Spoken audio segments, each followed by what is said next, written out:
Hello everyone, আসসালামু আলাইকুম। কেমন আছেন সবাই? আশা করি আল্লাহর অশেষ রহমতে ভালো আছেন, সুস্থ আছেন। আলহামদুলিল্লাহ, আমি আমার পরিবার নিয়ে ভালো আছি। এই তো সকালে অফ ক্যামেরা নাস্তা বানিয়ে নিয়েছি, রুটি, তারপরে হলো আলু ভাজি, একটু গাজর দিয়ে ভাজি করেছি। শীতের সবজি ভাজি করে খেতে ভালোই লাগে, তো আজকে ভাজি করে নিয়ে অফ ক্যামেরা আমাদের নাস্তা খাওয়া দাওয়া সব শেষ হয়ে গিয়েছে। একটু চা বানিয়ে খাইলাম। তারপর আপনাদের ভাইয়া রাত্রে এই বাজারটা নিয়ে এসেছে, শুকনো বাজার। এখানে 1 প্যাকেট নুডলস আছে, 1 প্যাকেট ডাই কেক, আর এখানে হাফ কেজি বোম্বাই চানাচুর, আমার ছেলের পছন্দের। তো 1 প্যাকেট বিস্কুট দেখতে পাচ্ছেন, এই বিস্কুটটা নুডলসের সাথে ফ্রি দিয়েছে। তো রাত্রে এগুলো আর দৌড়ি নাই যায়, যেহেতু আসতে একটু দেরি হয়ে গেছে, তো খাওয়া দাওয়া করে ঘুমিয়ে গেছি। তো এখন সকালবেলা নাস্তা খাওয়া শেষ করে ভাবলাম ঘরের যে কাজগুলো না করা লাগে ওগুলো করে নিই। তো আমি এগুলো এখন এই যে ডিব্বা রাখবো আর কি, ওগুলোতে ঢেলে নিতেছি। শীতের সকালে কাজকর্ম করতে করতে যদি একটু দেরি হয়ে যায় তাহলে রান্না বান্না করতেও দেরি হয়ে যায়। তো সকাল সকাল ঘুম থেকে উঠে নাস্তা বানিয়ে খাওয়া দাওয়া শেষ করে ছেলেকে দিলাম, হাজব্যান্ডকে খাইয়ে তারপরে ওনারা ওনাদের কাজে বেরিয়ে গেছে। ছেলের মাদ্রাসায়, তো আমি আমার ঘরের কাজ আমি করতেছি। ঘরে একা একা থাকলে ভালো লাগে না, মনটা একদম ছোট হয়ে থাকে। যদি ঘরে কেউ থাকতো তাহলে একটু কথাবার্তা বলেও কিন্তু মনটা খুশি থাকে। সবসময় কিন্তু কাজ থাকে না, কিছুটা সময় কিন্তু আমরা অবসর টাইমে সময় কাটাই। কাজকর্ম থাকলে আর অতটা খারাপ লাগে না, যখন একা হয়ে যায় তখন মনটা এবং শীতল কেমন জানি ঠান্ডা ঠান্ডা ভাব, নীরব হয়ে যায়, ভালো লাগে না। তো বিস্কিটগুলো প্যাকেটগুলো কেটে ঢেলে নেওয়ার পরে যে বাজারে এনেছে সবজি বাজারে, এগুলো একটু ঢেলে তারপরে গুছিয়ে নেব। তো শীতের সকাল সকাল ঘুম থেকে উঠলে সংসারের কাজকর্ম তাড়াতাড়ি করতে পারি, দেরিতে উঠে গেলে এবং কি কাজকর্ম তাড়াতাড়ি শেষ হয় না। তো আজকে তাড়াতাড়ি ঘুম থেকে উঠে কাজগুলো করে নিতেছি। তো এখানে শালগম, কাঁচা টমেটো, সিম, তারপর কাঁচামরিচ নিয়ে এসেছে, একটা ফুলকপিও আছে।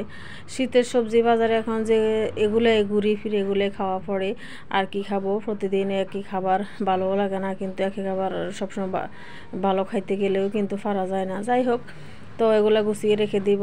তো আজকে আর এগুলো রান্না করব না, তো আজকে রান্না করবো একটা দেশি মুরগি। এই যে দেখতে পাচ্ছেন, এই দেশি মুরগিটা একদম ভালো মতো দিয়ে পরিষ্কার করে আমি পরিমাণ মতো যে মশলা আমরা রেগুলার খাই সবগুলো দিয়ে ভালো মতো কষিয়ে নিয়েছি। এখানে দেশি মুরগি, তারপর আমি একটু ভালো মতো না কষালে কিন্তু হবে না। যত ভালো করে কষানো হয় তত তরকারির বা যে কোনো কিছুর তরকারি সবজি বোনা যায়, অনেক মজা লাগে। তো আজকে আর কোনো সবজি রান্না করব না, একটা দেশি মুরগি রান্না করব। আর এখানে আমি দেখতে পাচ্ছেন একটা ইলিশ মাছ। তো ভালো মতো আমি কেটে দিয়ে পরিষ্কার করে মশলা মশলি দিয়ে ভালো মতো কষিয়ে নিয়েছি, একটু হালকা করে ভেজে নিয়েছি। ইলিশ মাছটা কিন্তু কষিয়ে রান্না করলে ভালো লাগে। তো মাছটা আমি একটু হালকা ভেজে নিলাম, যেহেতু ইলিশ মাছটা নরম থাকে, ভেঙে যাবে, এই কারণে। তার সরিষা ইলিশ, তো অল্প করে সরিষা দেবো, বেশি দেবো না। তো এখানে আমার দেখতে পাচ্ছি মুরগি রান্না হয়ে গেছে। এখানে 2টা নতুন আলুও দিয়েছি সঙ্গে আমার ছেলের জন্য। তারপর আলু ছাড়া খাবে না, মুরগিও খাবে কিন্তু সঙ্গে আলুও চাইবে। তো আলু দিয়েছি, খেতে অনেক ভালো লাগে, সুস্বাদু হয়। তো আর দুপুরে রান্না বান্না শেষ করে আমি আমার শাশুড়ির সাথে কথা বলছি। আজকের মনটা একটু ভালো নাই, শাশুড়ি আগেছে শরীর একদম অসুস্থ হয়ে গেছে, নরম হয়ে গেছে। জানেনই তো, যারা আমার রেগুলার প্রতিদিন আমার ভিডিও দেখেন, আগে আমি অনেক সময় আমার শাশুড়ির কথা বলেছি। তো ইলিশ মাছ বোনা হয়ে গেছে, দেশি মুরগি রান্না হয়ে গেছে। তো এখানে ভাবলাম ঘরটা একটু মুছে নিই, 2 দিন ধরে মুছি নেই। সব সময় তো আর মোছাও লাগে না, যেহেতু ঘরও অত ময়লা হয় না।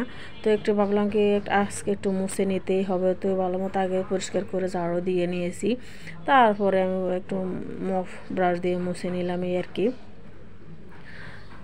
সবসময় পরিষ্কার পরিচ্ছন্ন থাকতেও ভালো লাগে, কিন্তু মনটা ছোট হয়ে থাকে যখন একা হয়ে থাকি। তো বিকেলবেলা একটু হেঁটে আসি, বিকেলবেলা হাঁটাহাঁটি করলে ভালো, হাঁটতে হয়। তো ভাবলাম একটু যাই, বিকেলে হেঁটে আসি।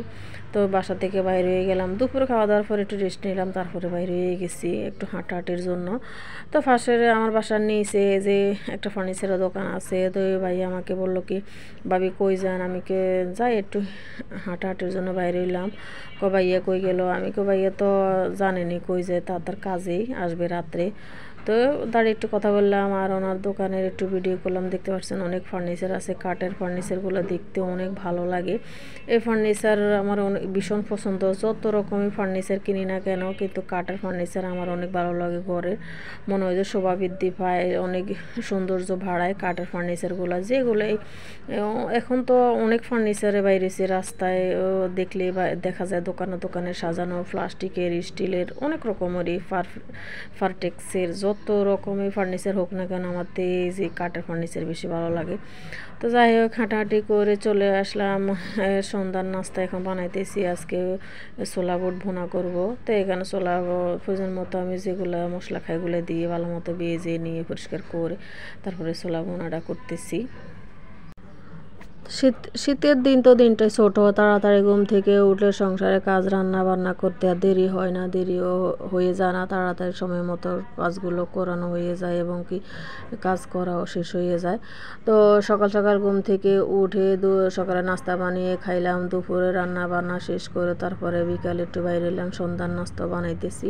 তার মাঝে অনেক কাজকর্ম হয়ে গেছে, সব কিছু তো আর ভিডিওর মধ্যে আনা যায় না, ভিডিওটা বড় হয়ে যায়। তো ছোট ছোট ভিডিও আকারে নিয়ে আপনাদের সামনে ছোট্ট একটা ভিডিও নিয়ে হাজির হয়েছি। ভাইও আপুরা, আপনারা আমার ভিডিওটা দেখবেন, একটা লাইক দিয়ে কন্টিনিউ করবেন। যারা এই পর্যন্ত চলে এসেছেন একটা লাইক দিয়ে ভিডিওটা কন্টিনিউ করবেন, তাদেরকে অসংখ্য অসংখ্য ধন্যবাদ। সবাই ভালো থাকবেন, সুস্থ থাকবেন। আসসালামু আলাইকুম।